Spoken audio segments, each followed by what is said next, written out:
और तेजस्वी यादव तो न्याय अपने भाई को तो दे नहीं पा रहे हैं, तो सामान्य सिविल कोड को क्या समझेंगे? कॉमन सिविल कोड का जो विषय है वो विषय क्या समझेंगे वो, जब अपने घर में उस चीज़ को नहीं समझ पा रहे हैं। 370 धारा को भी समाप्त किया।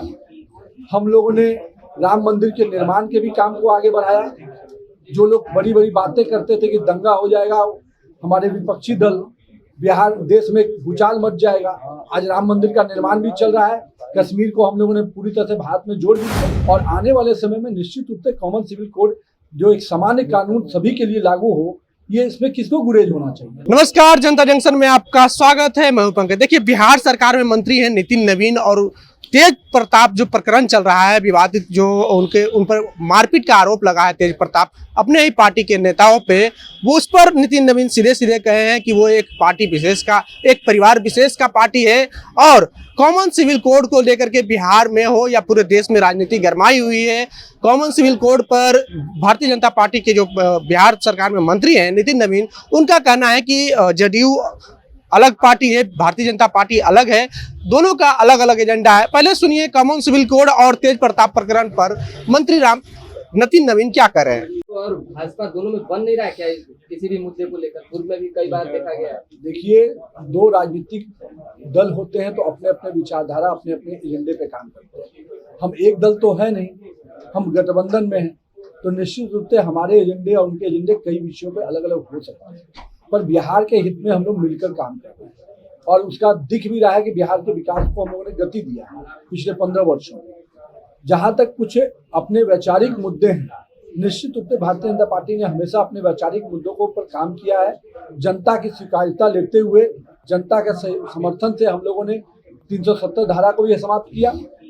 हम लोगों ने राम मंदिर के निर्माण के भी काम को आगे बढ़ाया। जो लोग बड़ी बड़ी बातें करते थे कि दंगा हो जाएगा, हमारे विपक्षी दल, बिहार देश में भूचाल मच जाएगा, आज राम मंदिर का निर्माण भी चल रहा है। कश्मीर को हम लोगों ने पूरी तरह से भारत में जोड़ भी लिया। तो हम अपने वैचारिक मुद्दों को जनता के समर्थन के साथ समय समय पर धीरे धीरे लागू करते हैं और आने वाले समय में निश्चित रूप से कॉमन सिविल कोड जो एक सामान्य कानून सभी के लिए लागू हो, ये इसमें किसको गुरेज होना चाहिए।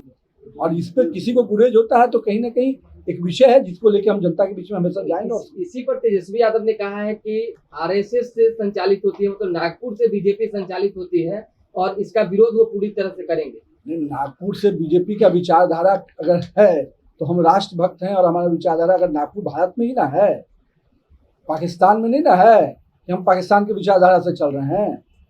और तेजस्वी यादव तो न्याय अपने भाई को तो दे नहीं पा रहे हैं, तो सामान्य सिविल कोड को क्या समझेंगे? कॉमन सिविल कोड का जो विषय है वो विषय क्या समझेंगे वो, जब अपने घर में उस चीज़ को नहीं समझ पा रहे हैं। तो क्या लगता है कि नीतीश कुमार से आप लोग मिलकर इस मुद्दे पे बात करेंगे? देखिए, समय आएगा, सब चीज़ पर निर्णय होगा। हमारी जो शासित राज्य हैं जहाँ पर हम लोग सरकार में पूरी तरह से हैं, वहाँ पर धीरे धीरे हम लोग इसको लागू कर रहे हैं और जनमानस के समर्थन थे। और हम लोगों ने तो कॉमन सिविल कोड के एजेंडे को उत्तराखंड के चुनाव में रखा और जनता ने हमको मैंडेट दिया, तो हम क्यों नहीं उस समर्थन विषय को लेकर आगे बढ़ेंगे।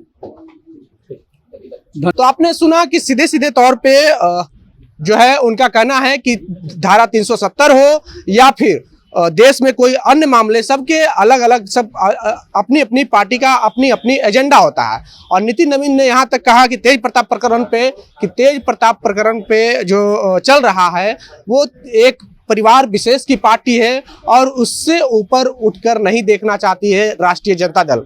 और कॉमन सिविल कोड को लेकर के बिहार में बवाल चल रहा है क्योंकि जनता दल यूं सीधे कह रही है कि इसकी कोई जरूरत नहीं है, और दूसरी तरफ भारतीय जनता पार्टी सीधे कह रही है कि इसको हम लागू करवा के ही रहेंगे।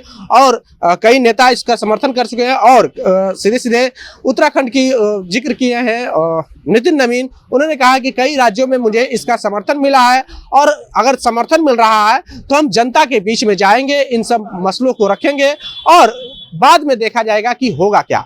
बहरहाल, आपको हमारा वीडियो पसंद आए तो यूट्यूब चैनल को सब्सक्राइब कर लें, फेसबुक पेज को लाइक कर लें। बहुत बहुत धन्यवाद।